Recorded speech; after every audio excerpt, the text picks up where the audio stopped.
এসেছে প্রতি রমজান মোবারকে হযরতে জিবরাইল আসতেন, হুজুরকে বলতেন হুজুর আপনি তেলাওয়াত করেন আমি শুনি। সুবহানাল্লাহ, নাজিল হয়েছে সুবহানাল্লাহ। হুজুর পড়তেন, জিবরাইল শুনতেন, আবার জিবরাইল পড়তেন, হুজুর শুনতেন। এমনি করে করে যে বছর হুজুর ইন্তেকাল করবেন, হুজুরের জীবনের শেষ রমজান মোবারকে কোরআন নাজিল পরিপূর্ণ হয়ে গেছে। হযরত জিবরাইল বলেন হুজুর কোরআন তো নাজিল তামাম হয়ে গিয়েছে, এবার আপনি পুরা কোরআন পড়ে আমারে শোনান। হযরতে রাসূল পুরাটা পড়ে 30 পারা পড়ে শোনায় দিলেন, জিবরাইল শুনলেন।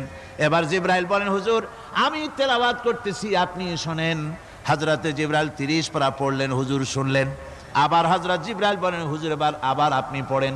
হুজুর পড়লেন, জিবরাইল শুনলেন, আবার জিবরাইল পড়লেন, হুজুর শুনলেন।